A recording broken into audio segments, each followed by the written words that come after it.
Hello friend, જય શ્રી કૃષ્ણ. કેમ છે? આજે હું તમારા માટે લાવી છું રૂ જેવા એકદમ સોફ્ટ વધેલા ભાતમાંથી બનાવેલા મુઠિયા, જે સોડા કે ઈનો વગર બનાવ્યા છે. તે ખાવામાં ખૂબ જ સ્વાદિષ્ટ બને છે. તો એના માટે આપણે એક બાઉલ ભાત લેશું. એમાં આપણે એક બાઉલ જેટલો બેસન નાખીશું. તમે અહીંયા બાજરાનો લોટ પણ નાખી શકો છો. અડધો વાટકો આપણે ઘઉંનો લોટ નાખીશું. જે મેં ઝીણો લીધો છે, એના જગ્યાએ તમે કરકરો પણ લઈ શકો છો. એક ચમચી આપણે આદુ, મરચાં અને લસણની પેસ્ટ નાખીશું.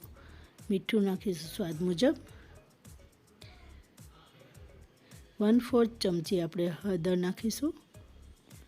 1 ચમચી આપણે ધાણા જીરું પાવડર નાખીશું.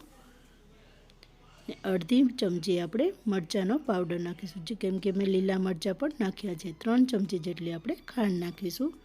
ને 1 લીંબુનો રસ નાખીશું. આ મુઠિયા એકદમ સ્વાદિષ્ટ બને છે, ખટ્ટા મીઠા.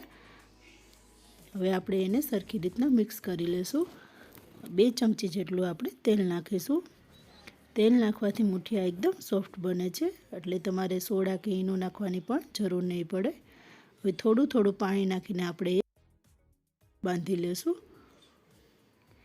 કે આમાં પાણી બહુ ઓછું જોશે. હવે થોડીક આપણે ધાણા ભાજી નાખીશું. આ રીતના આપણે સિલિન્ડર શેપમાં આપણે બધા મુઠિયા તૈયાર કરી લેશું. તમે આને નાસ્તામાં કે ચા સાથે પણ ખાઈ શકો છો.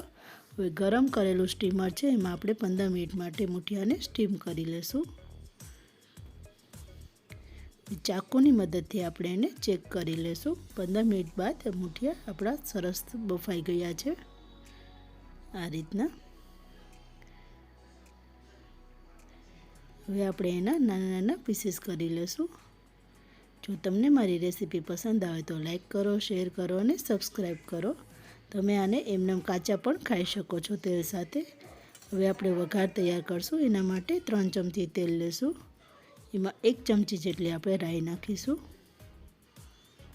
લીમડાના પાન નાખીશું. વઘાર સરસ તતડી જાય ત્યારબાદ આપણે એમાં મુઠિયા નાખીશું. સરસ રીતના આપણે એને મિક્સ કરી લઈશું.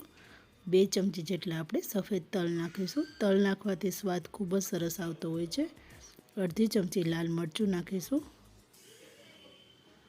અને સરસ રીતના મિક્સ કરી લઈશું.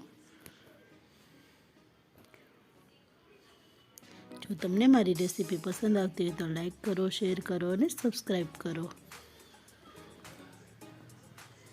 એ બાજુમાં આપેલ બેલ આઇકન પર ક્લિક કરો, જેથી કરીને નવા વિડીયોના નોટિફિકેશન તમને જલ્દી મળે. ઉપરથી આપણે ધાણા ભાજી અને સેવથી આપણે ગાર્નિશ કરીને સર્વ કરીશું.